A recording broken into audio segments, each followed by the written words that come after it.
कब्रिस्तान के नीचे हिजबुल्लाह का पाताल लोक। हिजबुल्लाह की सुरंग ने उड़ाए इजरायली सेना के होश। हथियारों से भरी मिली हिजबुल्लाह की सुरंग। रॉकेट लॉन्चर, गोला बारूद, भारी मात्रा में असला, गोलियां, वर्दी। ये नज़ारा किसी आर्मी कैंप का नहीं है, बल्कि ये तस्वीरें हैं हिजबुल्लाह के पाताल लोक की, जिसे देखकर इजरायली सेना के भी होश उड़ गए। दरअसल हिजबुल्लाह को जड़ से खत्म करने की कसम खा चुका इजराइल अब लेबनान में घुस चुका है और एक एक कर हिजबुल्लाह के ठिकानों को तबाह कर रहा है। इसी कड़ी में रविवार का दिन इजरायली सेना के लिए बड़ी कामयाबी लेकर आया।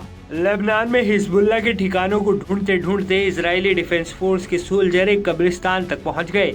शुरुआत में तो सब कुछ नॉर्मल लगा, लेकिन कब्रिस्तान में छानबीन के दौरान इजराइल के सैनिकों की नजर उस चीज पर पड़ी जिसे देखकर उनके होश उड़ गए। इजराइल की सेना ने देखा कि कब्रिस्तान के कोने में गड्ढा था।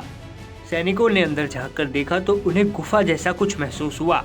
इसके बाद इजराइल के सैनिक गुफा में उतरे। उनके बॉडी वॉर्न कैमरे में सब कुछ रिकॉर्ड हो रहा था। हिजबुल्लाह के इस खुफिया सुरंग में इजरायली सेना को पहले कुछ सीढ़ियां मिली।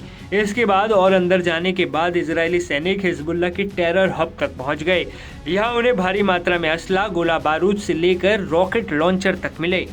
ये इतना असला था जिससे कई दिनों तक जंग लड़ी जा सकती थी। इस गुफा का इस्तेमाल हिजबुल्लाह के लड़ाके छुपने के लिए करते थे। वे हथियारों के साथ बाहर आते, इजराइल पर हमला करते और बाद में फिर इस गुफा में छिप जाते। इजराइल ने अब इस गुफा को 4,500 क्यूबिक मीटर कंक्रीट डालकर सील कर दिया है। हिजबुल्लाह की खुफिया सुरंग वाला वीडियो जारी करते हुए आईडीएफ ने लिखा, हिजबुल्लाह मानव जीवन की कदर नहीं करता, चाहे वो जीवित हो या मृत। इजरायली सेना दावा करती है कि लेबनान में कार्रवाई करते हुए उसे हिजबुल्लाह की कई सुरंगें मिली। पिछले महीने भी इजरायली सेना ने 100 मीटर लंबी एक सुरंग का वीडियो जारी किया था, जो रिहायशी इलाकों में घरों के नीचे बनाई गई थी। इस सुरंग में लोहे के दरवाजे, कमरे, AK-47 राइफलें, एक रेस्ट रूम, बाथरूम, जनरेटर, पानी की टंकियां और 2 पहिया वाहनों का भंडार मिला था।